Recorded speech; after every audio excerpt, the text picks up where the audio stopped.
Bonjour à toutes et à tous, en Soum Soum, on est de retour. Salut Chris, salut Big Rusty. Je pense que ça va. Bah oui. Très bien. Ah mais cette barbe de Ouais. Chris, C'est beau, hein. C'est vraiment beau. c'est magnifique, chose que nous n'aurons jamais avec Big Jamais. Rusty. Bien, on va s'intéresser à toute l'actualité du moment, les analyses surtout. On va commencer par le co-main event du Glory 80 Chris. Bon, malheureusement, ça s'est terminé comme ça s'est terminé. On a parlé des événements qu'il y avait autour du Glory, mais pas de ce qui s'était passé entre Bader Hari et Wrozek. En plus, on avait une superbe analyse de Chris avec un Chris Decrypt XXL. Toi, qu'as-tu pensé du choc et est-ce que t'étais plutôt surpris parce qu'a proposé le Polonais? Soit.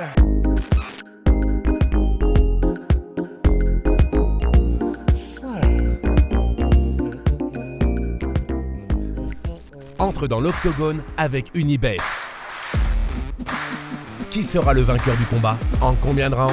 Fais tes paris sur l'app numéro 1 et profite de 150 € offerts sur ton premier pari. Surpris, je dirais non, parce que je pense que j'avais dit que c'était dans son intérêt de prendre confiance et d'un peu plus rentrer dans le combat que ce qu'il avait fait dans la première version entre Bader et Wrozek. Et il l'a fait, il a été plus actif, il a proposé plus de volume. Et effectivement, là où il avait du mal dans le premier combat, c'est quand Bader Hari initiait à une distance où il pouvait frapper directement. Et il était plus à l'aise dans les contres quand il forçait Bader à faire son pas. Et il a vraiment pris ce jeu à la lettre, je trouve. Il a contré uniquement quand Bader devait faire ce pas et il a engagé quand ils étaient à distance de frappe. Et je trouve que c'était des belles adaptations, ce qui nous a donné un beau combat au final, parce que autant les codes de Paris donnaient Bader vachement favori, autant dans le combat on s'est rendu compte, peut-être dans le premier round, que ça suivait les cotes, mais qu'il était vraiment plus présent que ce qu'on aurait pu croire quand on avait vu le premier combat. Et notamment ce knockdown dans le deuxième round était absolument splendide. Oh. Ouais, non, c'est clair. Bah, en fait, c'est vrai que j'ai été assez étonné aussi parce que comme du coup, on avait fait l'interview avec Arek la veille et que Arek disait, de toute façon, en fait, maintenant, moi, je vois ça comme juste un combat parmi d'autres. Le combat vraiment stressant, le combat où j'affrontais l'idole, c'était le combat juste avant. Maintenant, pour moi, voilà, c'est juste un combat comme j'en ai fait des dizaines dans ma vie, quoi. Et du coup, c'est vrai que je savais pas trop quoi en penser parce que c'est bon, voilà, il y a ce qu'on dit avant le combat et ce qui se passe pendant, mais effectivement, force est de constater que pendant le combat, il avait pas peur, quoi. Et force est de constater qu'il a beaucoup plus, comme tu dis, Chris, pu développer son jeu. Moi, j'étais surtout impressionné. C'est vraiment ce qui était ses armes de prédilection dans les combats qu'on n'avait pas vu jusqu'alors, mais avant celui de Bader Hari, c'était les low kicks et les middle. Et alors là, il a bombardé, mais en mode DCA. Mais vraiment, en plus, on sait qu'il avait été faire un stage chez Emmers Gym en Hollande. Donc, Nick Emmers, le fils de la légende Cor Emmers. Et en gros, voilà, il s'est entraîné avec Harold Zimmerman, il s'est entraîné avec des mecs qui artillent, mais comme jamais. Et ça s'est ressenti parce que c'est vrai qu'il était vraiment venu à la hollandaise, quoi. En mode, on explose les appuis, des combinaisons de points, mais surtout des énormes kicks de porc qui tronçonnent. Et c'est vrai que c'était assez impressionnant, même si c'est vrai, il faut rendre aussi à Bader Hari que même si c'était plus compliqué parce qu'il a moins pu dérouler que lors du dernier combat, il a quand même eu quelques phases où clairement les coups au corps qu'il mettait et quand il touchait, ça faisait mal, quoi. Mais après, je sais pas si vous avez eu la même impression, j'ai eu l'impression que, en fait, ça, ce qui m'a fait peur, c'est que rapidement, je l'ai vu gasser, en fait, Bader. Je sais pas si c'est que moi ou pas. J'ai pas fait gaffe à ça, il faudrait que je revoie le combat pour voir si je me faisais la même réflexion, si je me ferais la même réflexion.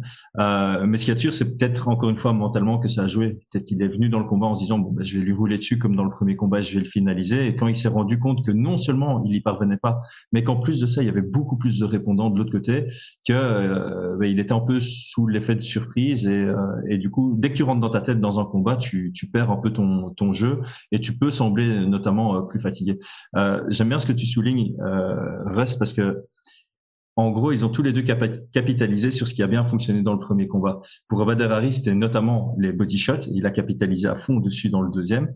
Et le peu qui a fonctionné jusqu'au high kick pour Wrozek, c'était les kicks, notamment les middle kicks et les low kicks. Il en a pas envoyé beaucoup, mais le peu qu'il avait envoyé faisait mouche, notamment au début du deuxième round dans le premier combat, où il envoie sa combinaison en anglaise pour but de saper la jambe. Et il a maximisé ça. On a vu qu'il a travaillé ça dans son training camp. Et donc, belle performance des deux. Juste super dommage que ça s'arrête sans une vraie fin comme on peut s'attendre dans des sports de combat. Mais oui. Mais là, on croise les doigts pour une trilogie qui sera forcément hyper attendue. Parce que c'est vrai que là, la revanche était un peu sous les radars après ce qui s'était passé. Mais là, maintenant, avec toute l'animosité entre les deux camps, il y a de quoi milquer UFC style, comme quand il y avait eu Conor contre Khabib Nurmagomedov. Messieurs, on va avancer avec l'UFC, parce qu'il y avait l'UFC London le week-end dernier, on en a énormément parlé, donc petit point peut-être du côté de Chris, est-ce qu'il y a un truc, une chose que tu retiens de cet événement-là? Mais comme tu le dis Guillaume, il y a tellement de choses à dire sur l'UFC London que on ne sait pas vraiment couvrir avec un élément qui sort du lot. Maintenant, c'est toujours le main event qui compte le plus parce qu'il a plus d'implications au niveau du ranking et il faut absolument souligner ce qu'a fait Aspinall dans le main event. Il est venu, on doutait peut-être un peu, on n'a pas douté de ses compétences pour Volkov avant le combat, mais on doutait un peu de sa confiance en soi. Quand on disait qu'il avait toujours dit dans les interviews, je veux monter échelon par échelon, et là il fait un gros step-up, il passe face au numéro 6. Il est rentré dans le combat comme s'il avait déjà 30 combats professionnels comme son adversaire du soir. Et il a montré qu'il était simplement supérieur techniquement en termes de compétences, intelligent. Il a pris le bon game plan. Et boxeur anglais professionnel de base, ceinture noire de jiu-jitsu, énorme lutte, ce qui est rare. Il a tout pour plaire. Et moi, ce que j'ai vraiment retenu, c'est que enfin, cette division poids lourd est intéressante. Avant, c'était un peu... si c'est pas le top 3, top 4 qui s'affrontent, ce sont des combats un peu relous à regarder. Là, on peut aller jusqu'au numéro 8 des contenders et on le met contre n'importe lequel des gars devant lui. Ça va être super intéressant sur papier et dans la cage. Wow. Et puis surtout, mine de rien, il y a quelqu'un qui a fait un superbe pronostic ici. Ah ouais, purée. Le sniper. Ouais. Puisque Chris, on rappelle, Chris avait pronostiqué premier round soumission pour Thomas Aspinall.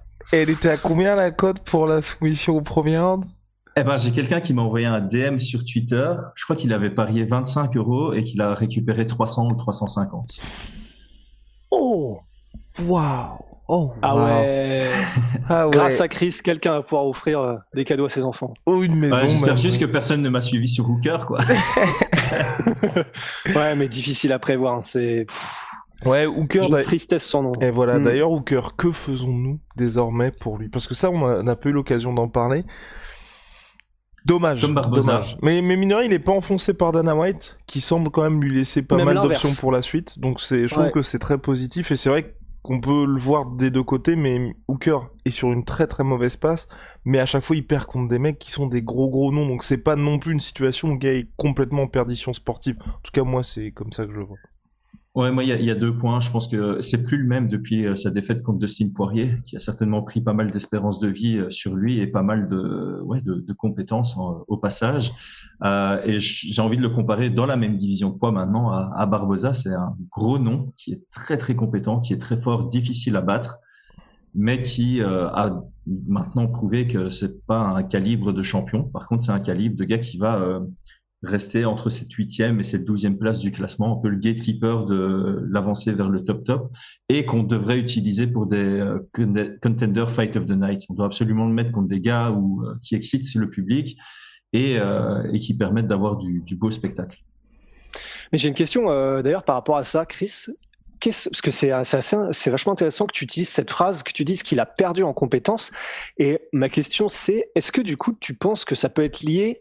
Est-ce qu'un combat comme le combat entre Dan Hooker et Dustin Poirier peut provoquer chez un combattant, tu vois, juste, par exemple, donc comme il s'est fait dépasser au bout d'un moment techniquement et que en gros, il y a eu un début de combat serré, mais qu'au bout d'un moment, c'est Dustin Poirier à la force de ses points qui a fait comprendre qu'il était supérieur à Dan Hooker.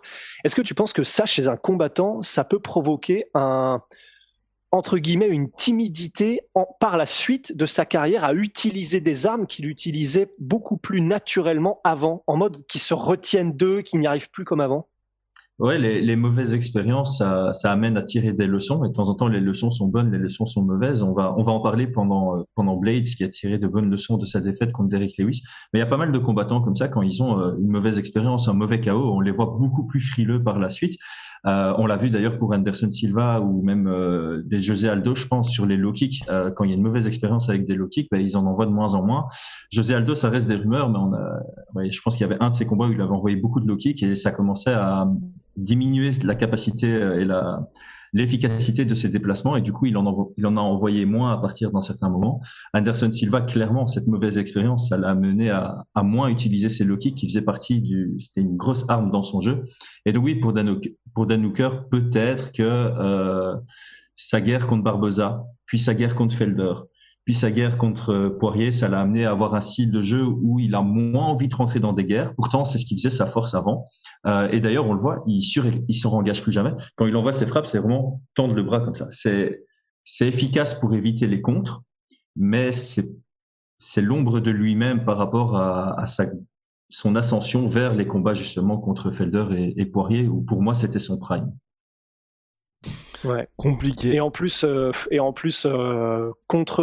comment dire, c'est ce qu'a dû voir Arnold Allen, justement, cette manière de frapper qu'avait Hooker dernièrement, et c'est ce qu'il a utilisé pour le coup faire des pull and counter, mais monstrueux de rapidité. Il faut dire aussi que Dan Hooker était vraiment, quand vous dites qu'il est l'ombre de lui-même, il était d'une lenteur. En vrai, moi, ça m'a fait peur, en fait. Ça m'a fait peur de voir Hooker. Peut-être que le cut a joué, c'est sûr, mais il était vraiment à 50% de vitesse, en fait. C'était qu'une question de temps avant qu'il ne se fasse sniper, quoi. Il a toujours été lent par rapport à ses adversaires. Il était encore lent en lightweight. Donc quand tu es lent en lightweight et que tu descends en featherweight, le delta sera d'autant plus grand. J'avais entendu ça dans un podcast, je pense, le jour du combat ou la veille du combat. Il y a un parieur professionnel qui disait ça va jouer sur la vitesse ce combat, et Arnold Allen est beaucoup plus rapide que Dan Hooker, et c'était un élément que nous on n'avait pas analysé ici, et ça s'est avéré très très vrai. Non, c'est vrai, c'est très bien vu sur le fait qu'il était effectivement déjà pas rapide, et c'est vrai que je dis 50% de vitesse en moins, mais en fait ça se trouve effectivement c'est la même, c'est juste qu'il descend dans une catégorie où ils sont 50% plus rapides. C'est vrai, c'est très bien vu. Donc pourquoi pas finalement un futur en middleweight pour Dan Hooker, où là justement il aura toute cette vitesse. Messieurs, par contre, Arnold Allen, la grosse série de victoires pour lui, 9, il dépasse la série de victoires d'Alexander Volkanovski. Est-ce qu'on commence à se dire véritable prospect? Il y a d'ailleurs un combat qui pourrait se faire face à Monsieur Straight Out of Boston. J'oublie son nom, c'est scandaleux. Calvin Kattar. Merci messieurs. Moi je serais pas contre, mais est-ce que là on commence à avoir un vrai contender en puissance, ou il y a toujours quelques petits points d'interrogation autour de lui? Si tu me permets, excuse-moi, je te lance. Vas-y, Rusty. Vas-y. En soi, personnellement, je pense qu'on sera tous les trois d'accord, parce que je sais qu'on en a déjà parlé, pour dire qu'en fait, Arnold Allen, il a toujours eu, déjà il est extrêmement complet, et il a toujours eu des compétences vraiment d'élite et dans à peu près tous les domaines. On a envie de dire, c'est un peu l'apanage des gars qui s'entraînent à Tristar, en fait. C'est le point qui a quand même l'air d'être un point commun, c'est que vraiment, ils sont bons partout. Et ce qui manquait, c'était ce côté tueur, c'était ce côté qui veut aller au finish. Mais en termes de compétences, personnellement, j'ai vraiment, de tous les combats que je peux me remémorer là de lui, il les a toujours eus, il a toujours été super propre, super clean partout, et c'est juste que il était enragé contre Hooker, mais c'est pour ça que Calvin Kattar, pour moi, et je sais pas ce que tu en penses Chris, mais c'est parfait parce que c'est un gros step-up, il est chaud de ouf Calvin Kattar, et surtout en anglaise, c'est là où veut se tester Arnold Allen, mais du coup, parfait pour moi. C'est le match-up parfait pour les fans et pour tester réellement Arnold Allen, même si on sait évaluer son niveau. Je trouve que Arnold Allen et Firas Zahabi, c'est un des rares matching parfaits qu'on ait pu voir en MMA. Firas Zahabi n'a pas eu beaucoup de matching parfait avec ses élèves. Il y a eu Georges Saint-Pierre, il y a eu Rory McDonald, et maintenant c'est Arnold Allen. C'est quelqu'un qui base tout son éducation envers ses élèves sur le Jeet Kune Do, c'est le style libre. Chacun doit travailler dans ses forces, mais c'est pas quelque chose qui est fonctionnel pour tout le monde. Il y a beaucoup d'élèves qui ont besoin d'être cadrés, et chez Firas Zahabi, c'est tout l'inverse. Chacun se développe sur base de ses forces, et ça fonctionne très bien pour Arnold Allen parce que il est complet depuis le début, depuis qu'il était chez Jack Mason, depuis qu'il combat au Cage Warriors. C'est quelqu'un de complet, notamment sa performance contre Gaetano Pirello, le Belge. C'était la lutte, le top control, et ici on a vu du pied-point, et dans tous ces combats on voit qu'il est il est très bon partout. Il n'est pas excellent, meilleur que tout le monde dans un domaine, et il n'est pas moins fort que tout le monde dans un autre domaine. Il a vraiment c'est la définition d'un combattant complet. Il a même le cardio et en plus il a le mental. Donc c'est tout ce qu'il faut pour un nouveau contender dans la division des featherweight qui est il n'y a que des tueurs et on a un nouveau tueur dans cette division, dans le top de la division. Affaire à suivre, en tout cas, messieurs.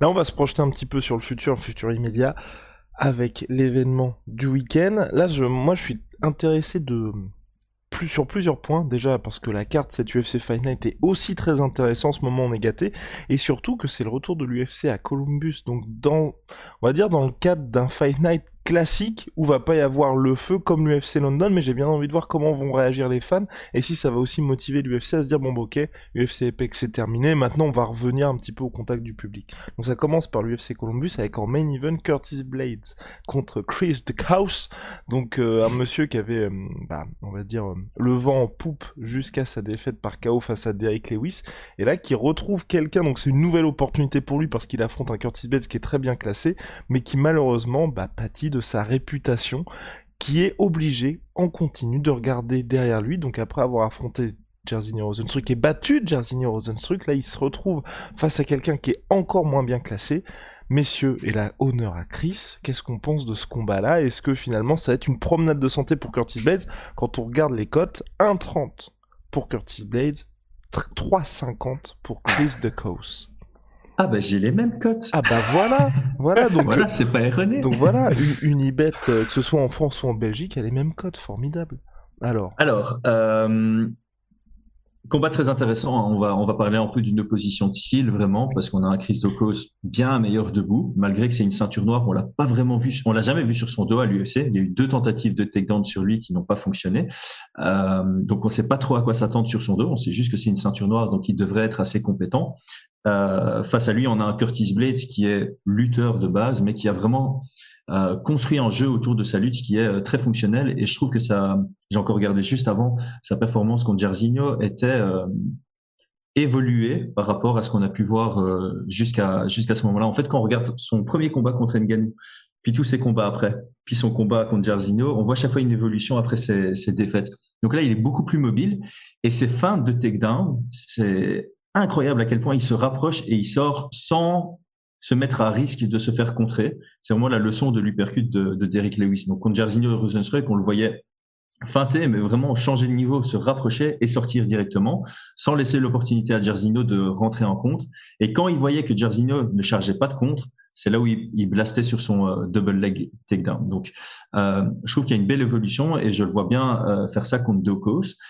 Moi, il y a un point que j'avais pas analysé avant le combat, mais que j'avais regardé après le combat contre Derrick Lewis, c'est que si on prend Khabib Nurmagomedov, on disait toujours la stratégie contre Khabib, c'est de prendre le centre de la cage. Parce que Khabib, là où il fait le meilleur de son travail, c'est quand il peut faire ses amenés au sol contre la cage. Donc si on a de l'espace derrière nous, ses takedowns à l'ouvert sont moins bons que ses takedowns à la cage. Curtis Blades, c'est un peu la nouvelle version de Georges Saint-Pierre sur ce côté-là. Il fait des power double à partir du centre de la cage. Mais contre la cage, il a du mal à finaliser ses takedowns, notamment contre Derrick Lewis. Même s'il finalise son premier contre Rozenstruik, c'est plus une erreur de Rozenstruik qu'un beau takedown de Blades. Et donc, je me dis, c'est un des rares cas où moi, je conseillerais à un athlète de se mettre dos à la cage, à la Tyron Woodley. Parce que tu enlèves en fait une des grandes forces de Curtis Blades, d'avoir besoin de shoot un takedown avec explosivité et d'avoir besoin d'espace pour le compléter. Là, il va shoot son double et il se retrouvera à la cage.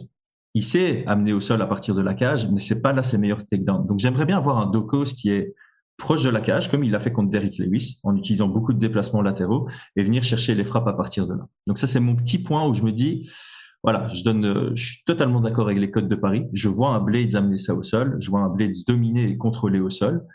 Mais par contre, si Daukaus vient avec cette petite adaptation stratégique dont il est capable, parce qu'on l'a déjà vu combattre dos à la cage et il le fait bien, ça pourrait un peu changer la donne du combat et le permettre de défendre les amener au sol et maintenir ce combat debout et donc imposer son jeu, puisque son anglaise, les angles qu'il choisit et la vitesse de frappe et ses combos, c'est du très très propre. Il ne faut pas l'enterrer juste parce qu'il a perdu contre Derrick Lewis. Docos est un nom qui va monter dans ces divisions. Mais là, il prend le combat le plus compliqué qu'il pouvait choisir entre la 6e et la 12e place du classement. Ouais. Russ, tu voulais ajouter quelque chose? Bah ouais, non, y a pas grand chose à ajouter là, c'était très complet. C'est vrai que si ce n'est effectivement que debout, Docos fait vraiment partie du top de la catégorie. Bon, malheureusement, ça n'a pas trop marché, mais c'est pour ça qu'il disait avant le combat contre Derek Lewis qu'il y avait la nouvelle vague de combattants qui étaient des strikers d'élite à l'UFC, dont il fait partie, et c'est pour ça que c'est un peu cruel, effectivement, ces défaites contre Lewis. Mais c'est vrai que c'est tellement inhabituel que Chris fait vraiment bien de le souligner, cette mobilité et ces angles qu'il arrive à trouver pour un poids lourd. Et c'est pour ça que, ouais, j'ai rien de spécial à rajouter, mais si ce n'est que s'il arrive à rester debout, effectivement, ça devrait être très intéressant parce que, mine de rien, Curtis Blaydes, on le connaît pour ses takedowns, mais même debout, il réussit à faire de très belles choses.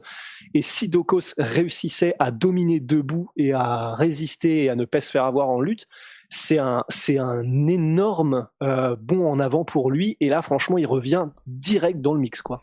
Oui, surtout qu'il a tout un... Ah, vas-y, Chris, vas-y. J'allais dire justement, s'il arrive à défendre les takedowns de Blaydes et à le dominer en pied-point, j'aimerais bien voir Docos contre Aspinall dans ce cas-là, parce que... Ah oui. Ah ouais. Parce que j'ai pas besoin de justifier, tout le monde sera d'accord avec ça. Non, parce mais oui, c'est une énorme opportunité pour lui. Sur cette carte-là, il y a aussi et surtout Cocorico Manon Fiorot qui fait son grand retour, et finalement Manon Fiorot qui bénéficie de la blessure de Jessica Eye. Elle devait s'affronter il y a quelques semaines. Malheureusement, Jessica Eye s'est blessée, et donc Manon Fiorot...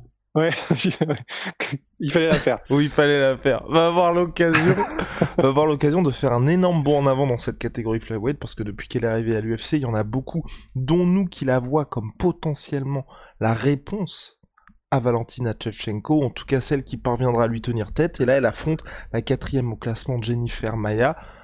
Messieurs, comment est-ce qu'on sent ce choc-là? Allez, Chris, faut que tu te mouilles. Chris. Mais je me suis déjà... je peux faire un spoiler alert sur le Chris Decrypt. Voilà, le Chris Decrypt, c'est littéralement une éloge de Manon Fiorot. J'ai misé beaucoup d'espoir sur elle avant son arrivée beaucoup à l'UFC. d'argent. Ouais. Aussi, non. Depuis avant son arrivée à l'UFC, je me disais que ça allait être... quelqu'un qui allait vraiment percer, et pas percer en prenant son temps, pas à la Raphaël dos Anjos où ça a besoin de temps, parce qu'elle allait arriver à l'UFC, qu'elle allait faire son ascension. Et je pense que ce combat-là n'est pas du tout précipité, parce qu'elle a absolument tout pour déjà faire partie du top 5. Elle est complète debout, en contre, en initiative, en compte délayé, en compte synchronisé. Elle se déplace super bien. Elle travaille sur les 3 niveaux. Elle attaque les jambes, le corps, la tête. Elle travaille avec son anglaise, avec ses kicks. Elle a une variété de kicks qui est énorme. Au clinch, elle semble très très forte. Elle n'a pas encore eu un vrai challenge physique, on va dire, au clinch, mais on sent que techniquement, ça lui permet de prendre les positions qu'il faut. Et avant son arrivée à l'UFC, notamment, on a vu pas mal de beaux takedowns en gréco-romaine, un bon contrôle au sol. Donc, elle est complète. Et moi, ce qui sort du lot, parce que des nanas compétentes, il y en a à l'UFC, qui ont les skills, qui ont les aptitudes, qui techniquement sont propres, il y en a. Mais il y en a très peu qui comprennent comment gérer un combat, qui comprennent comment maintenir une distance, comment gérer une distance, comment se déplacer sous pression, comment mettre la pression. Pour moi, il n'y a que le top 3 des 3 divisions féminines où on voit ces compétences invisibles, comme j'appelle, et Manon a ces compétences depuis avant l'UFC.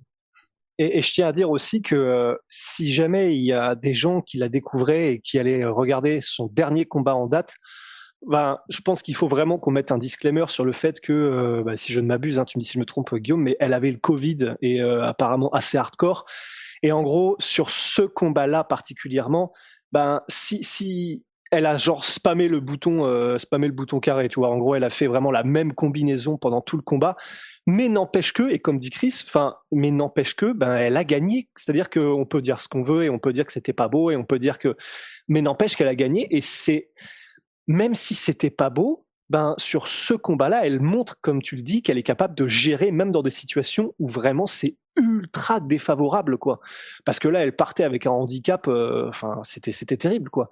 Et du coup, bon, sur ce combat-là, faut mettre le disclaimer. Et effectivement, lorsqu'on va regarder tous ces autres combats, c'est clair, elle est vraiment unique. Et dans ce qu'elle apporte, on ne le voit pas beaucoup dans les catégories féminines. Et c'est pour ça que je suis d'accord. Là, le fait de faire numéro 4 contre Jennifer Maia, je pense qu'elle a toutes ses chances, mais vraiment largement toutes ses chances. Et après numéro 4, si jamais tout se passe bien, bah ça vient vite quand même. Hein. Le titre viendrait vite, peut-être encore un autre combat après, mais franchement, non, ça peut aller très très très vite pour Manon. Alors, et comment ça va se passer contre Jennifer Maia, Chris? Je suis allé voir les stats de Jennifer Maia parce que je me souviens, elle n'a pas vraiment des combats mémorables, donc je suis allé en regarder 2 et j'ai regardé les stats et je me suis rendu compte qu'elle n'a que 2 takedowns réussis sur 6.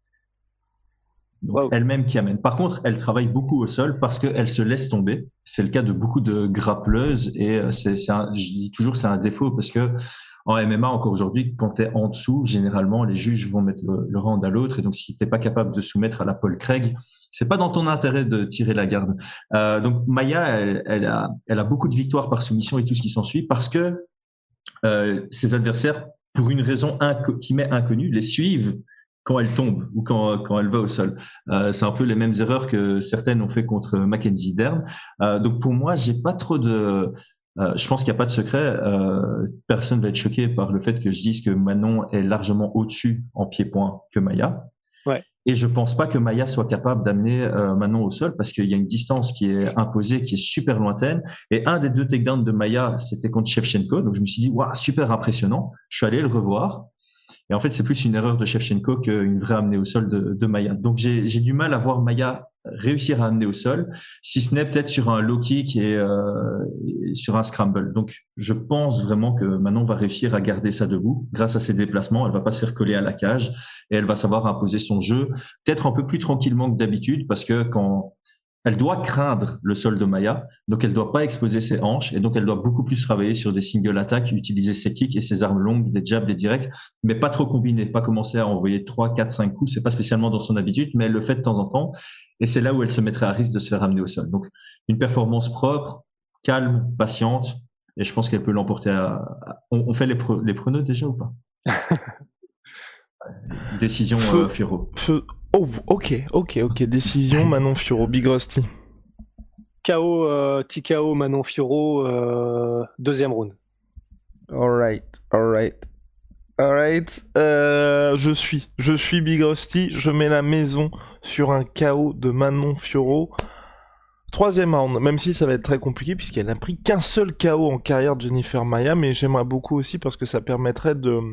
Tu vois, on va dire la hype est toujours là, Manon Fiorot, mais tu vois que les gens se disent vraiment, bon bah ce qui s'était passé lors du dernier combat, effectivement, elle n'était pas dans les meilleures dispositions physiques, et là maintenant elle réactive la marche en avant, et ce serait très bien. Ouais, vas-y. Et surtout moi, ce qui me rassure beaucoup, et ce que j'ai adoré, c'est qu'il y a eu ce dernier combat, on a tous été perplexes, mais je me souviens que même juste après le combat, on était en mode, mais il y a un truc qui doit pas aller, machin, et on a appris ensuite que c'était le Covid. Et ce qui m'a beaucoup rassuré, c'est que elle-même, la première Manon Fiorot, était très comment on dit le contraire de satisfaite? Déçue, ouais, j'allais dire insatisfaite, déçue de sa Maître Capello, très insatisfaite de sa propre performance, et ça c'est généralement, tu peux pas avoir meilleur signe que quelqu'un qui est son plus fort critique, quoi. Donc que ce soit Manon, que ce soit Aldric, que ce soit tout le monde dans son corner et dans son camp d'entraînement, c'est très rassurant de voir qu'ils sont conscients de ce qui s'est passé et de la performance qui a été livrée, parce que contrainte physique. Et donc c'est pour ça que je suis très confiant. Bon, il peut toujours, c'est le MMA, y avoir des blessures, donc ça se trouve elle va arriver très blessée, on ne le saura qu'après aussi. Mais si elle vient dans un état de santé raisonnablement bon, vraiment, je pense que là, ça peut être la performance qui fait que Manon Fiorot, commence à annoncer à Shevchenko que j'arrive pour ta tête, quoi. Wow. Ok. Commence à annoncer, donc il en faudrait un de plus quand même. C'est ça, ouais. Il en faudrait un de plus. Tout gagne, ce serait bien. Ouais, ce serait pas mal, qui est classé 2e, juste derrière Jessica Andrade. Et donc, messieurs, dernier combat, et pas des moindres, qui a retenu mon attention, c'est Askar Askarov contre Kai Kara France. On est dans une situation... Non mais il est en feu. On est dans une situation où Kai Kara France, après sa belle victoire face à Cody Garbrandt, avait dit directement c'est le title shot. En conférence de presse, Dana White qui est interrogé pour ça, il fait ouais c'est ça, ok. Cause toujours, mais finalement il passe pas très loin puisqu'il affronte Askar Askarov qui est très très très bien classé dans cette catégorie. Clairement là, on peut se dire que au-delà de la rivalité qu'il y a au sommet entre Davison Figueiredo et Brandon Moreno, ça peut être potentiellement le prochain qui disputera le titre entre ces deux hommes-là.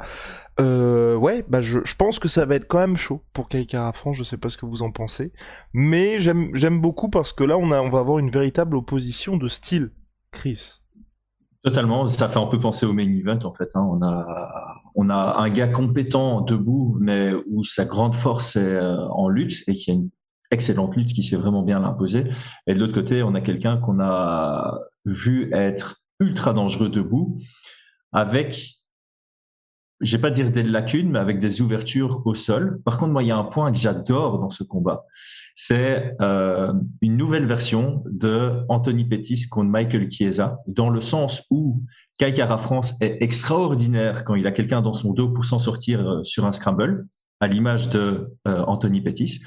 Et Askar Askarov est excellent pour prendre le dos et contrôler du dos, à l'image de Michael Chiesa. Et Michael Chiesa contre Anthony Pettis, je voulais voir ce combat pour cette raison, et ça avait vraiment délivré de très très beaux scrambles à partir de cette position. Et je pense qu'on sera totalement capable, enfin, c'est totalement possible qu'on ait un peu ce même genre de situation. J'ai regardé les derniers combats respectifs. Askar Askarov, son premier takedown contre Joe Benavidez, c'est exactement le même que celui que Bontorin fait contre Kai Kara France. Et donc, je pense qu'on peut vraiment se retrouver dans une situation où on aura Askar Askarov un moment dans le dos de Kai Kara France, et on verra si Askarov a un meilleur contrôle que Kara France n'a une capacité à sortir quand quelqu'un est dans son dos, et ça m'excite particulièrement bien. Damn. Alors, Rusty, est-ce que tu as quelque chose à ajouter? On passe directement au pronostic. Oui, on peut passer au pronostic. Ouais, juste que effectivement, comme Kai Kara France fait partie de City Kickboxing, simplement effectivement dire que ça veut rien dire en soi parce que chacun a son style, mais quand même il y a des manières d'apprendre, il y a des tricks qui sont propres à chaque gym. Et simplement de dire qu'il est encore très jeune, Kai Kara France, il a déjà un striking qui est vraiment intéressant, et je serais aussi curieux de voir comment ça se passe debout pour voir s'il arrive à imposer sa volonté face à un mec qui est vraiment pas non plus le dernier des nazes. De toute façon, il n'est pas invaincu et à l'UFC pour rien, Askarov, mais même debout, je suis très curieux de voir comment ça se déroule aussi, quoi. Ouais, moi, il y a un autre point debout que j'ai envie de voir. Donc, il y a ma petite séquence que je veux voir au sol et aussi ma petite séquence que je veux voir debout. Askarov, c'est quelqu'un qui impose un kicking range. Il aime bien être très, très loin de ses adversaires. Il attaque seulement avec des single attaques, des front kicks, des jabs, des directs, de très, très loin. Par contre, en contre, il a ce réflexe de toujours envoyer ce check hook.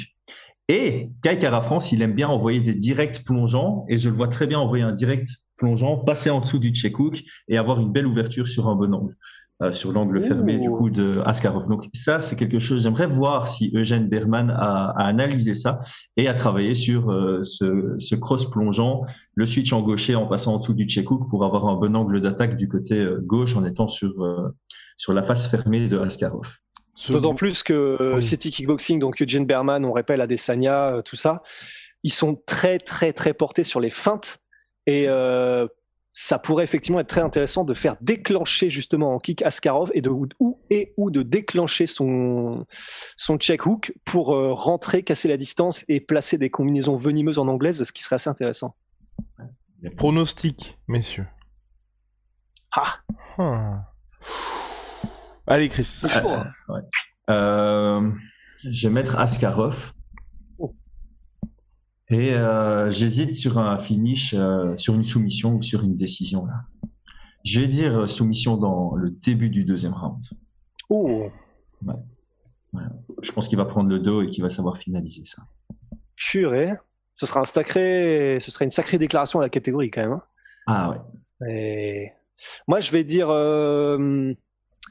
Kai Kara France par KO 3e. C'est chaud, ouais, c'est chaud.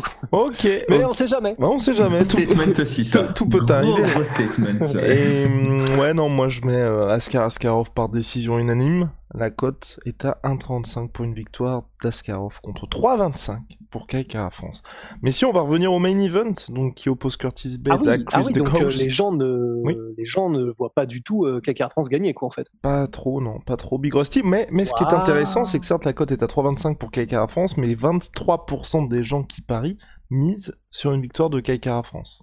C'est ce que j'allais dire. Ça, c'est un dog or pass, comme on dit en anglais. Donc, c'est soit tu mises sur l'underdog, soit tu mises pas. Ok. Il y a beaucoup de parieurs qui voient, de temps en temps, tu pourrais dire, ok, je vois Askarov gagner, mais je vais mettre ma pièce sur Kai Kara France parce que les cotes de paris m'attirent plus en me disant, je vois Askarov gagner, mais on sait que le MMA, c'est comme ça. C'est jamais lui va gagner d'office et lui va perdre d'office. Dans ta tête, c'est 55-45, 60-40. Quand tu dis 55-45, mais que la cote c'est 70-30, 70-30, bah, tu as envie de parier sur le 70. Donc, forcément. Ouais. Et à la différence du main event Big Rusty, où par exemple Chris DeCosse a une cote de 3,75, mais il y a seulement 10% des parieurs qui misent sur lui, alors que de son côté, Curtis Blades est à 1,28 et là il y a 90% des gens qui misent sur lui. Personnellement, moi je vois en tout cas une victoire de Curtis Blades lors de ce main event. TKO, Ground and Pound, round 4.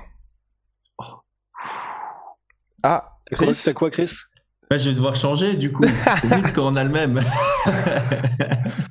On peut avoir le même, hein. Ouais. Mais... je vais dire Blades dans le 3e alors. Voilà.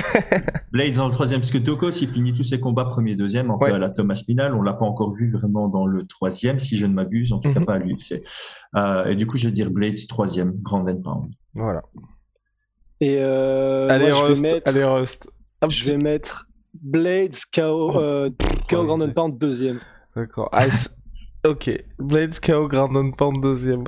Bon, enfin, pas KO, TKO. Ah oui, allez, voilà, oui. Bon, vraisemblablement, on va vers une soirée assez difficile pour Chris DeCosse, si je comprends bien. Et il y a juste un tout dernier combat que je voudrais, qui est cher à mon cœur, et que je voudrais... et je vois des croisements de doigts d'un côté de l'écran. Mais en fait, j'ai un de mes favoris all-time, qui est Matt Brown. Il y en a...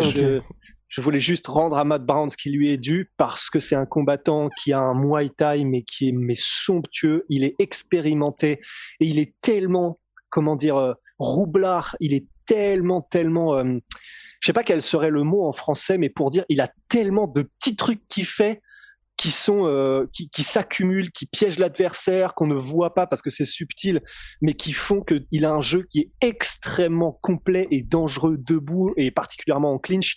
Mais son utilisation, de ses entrées, de son clinch, de ses coudes, de ses genoux, c'est tellement beau. Et profitons-en, parce que c'est ses derniers combats. Il a 41 ans. Il affronte Brian Barberena pour ce qui, clairement, ça a été matché pour que ce soit une guerre totale. Et vraiment, franchement, regardez ce combat, parce que c'est quelqu'un de tellement, de tellement compétent dans ce qu'il fait, et ce qu'il fait le mieux, c'est-à-dire le Muay Thai adapté au MMA. Vraiment, regardez, vous allez vous régaler. Ouais. Compétences et expérience qui se rejoignent, et ça nous donne Matt Brown. Ouais, c'est trop beau. Parfait, messieurs. Bien, je pense qu'on a terminé sur ce en soum soum, à moins que... Chris, t'avais quelque chose à ajouter? Non? Est-ce qu'on lancerait le jeu de la goutte? Allez, lançons le jeu de la goutte. C'est parti. Ok, on explique les règles. Donc, chacun d'entre nous, aujourd'hui, recevons 100 gouttes de sueur qu'on peut miser sur les combats pour gagner des gouttes. Et celui, on va dire à la fin d'année, pour la fin d'année, celui qui a le plus de gouttes gagne. On verra ce qu'il gagne. Et par contre, ce qu'il y a de fun aussi, c'est que si quelqu'un arrive à 0 gouttes, c'est un peu nul s'il peut plus jouer. Il peut demander aux autres de leur racheter des gouttes contre un défi. Donc là, on compte sur tout le monde de balancer des idées de défis en commentaire. Nice. Alors, pour que ce soit le plus juste possible, on peut pas dire je mets 2 gouttes sur Blades et je double si ça gagne. Il faut un peu suivre les codes de pari. Donc, on va prendre l'exemple sur Blades contre DeCosse. Est-ce que tu peux me rappeler les codes de pari? Alors, les codes de pari sont à 1,28 pour Blades, 3,75 pour Chris DeCosse. 75. Donc, ce qu'on va faire, c'est on va arrondir. Donc, 1,28, on va arrondir à 1,25. Ce qui fait qu'on ne peut parier que par multiple de 4. Si je parie 4 gouttes sur Blades et qu'il gagne, j'en gagne une. Je serai avec 101 gouttes après l'événement. Je peux en parier 8, je peux en parier 12, je peux en parier 16 sur base de mon degré de confiance. Pour Dokos, on va arrondir à 3,5. Et du coup, on peut parier que par paire de gouttes. Donc, si j'en parie 2, je peux en récupérer 2. Si j'en parie 4, je peux en récupérer... pardon, qu'est-ce que je raconte 3,5. Donc, si j'en parie 2, j'en gagne 7. Oui. Puisqu'il est fort underdog. Comme ça, on suit un peu les codes de Paris aussi. Et on évite d'avoir des demi-gouttes, des quarts de gouttes, parce que ça n'a pas de sens. Ouais. Et évidemment, on peut passer. On peut passer si on n'est pas chaud. Qu'est-ce qui te fait rire, toi? Non, mais c'est juste que... Donc on est sur un jeu, tu vois, qui est déjà au niveau tangible et tout, on n'y est pas trop... Et Chris qui commence à dire, voilà, on va pas se mettre à jouer des quarts de gouttes parce que ça n'a aucun sens. Donc, donc autant juste jouer des gouttes fictives parce que c'est vrai que là, on reste bien... C'est vrai, putain. Mais c'est ça qui est... Ah, mais moi, je suis à fond. Hein. Là, je suis chaud de ouf. Hein. Donc voilà. Donc vous connaissez désormais le jeu de la goutte. Ça commence ce week-end. Et voilà, vous avez eu toutes nos mises ici et là. Puis on vous tiendra au courant chaque semaine avec une update du classement de la goutte. Bon, bah formidable. All good. Allez, bah messieurs, on est all good. On est all good. Allez, à la semaine prochaine. Shout out à my sweet pea, my sweet protein. Vous le savez, moins 38% sur tout my protein avec le code la sueur. Et puis Venom, là, la Dream Team était là tout en Venom. Pareil pour l'UFC. À la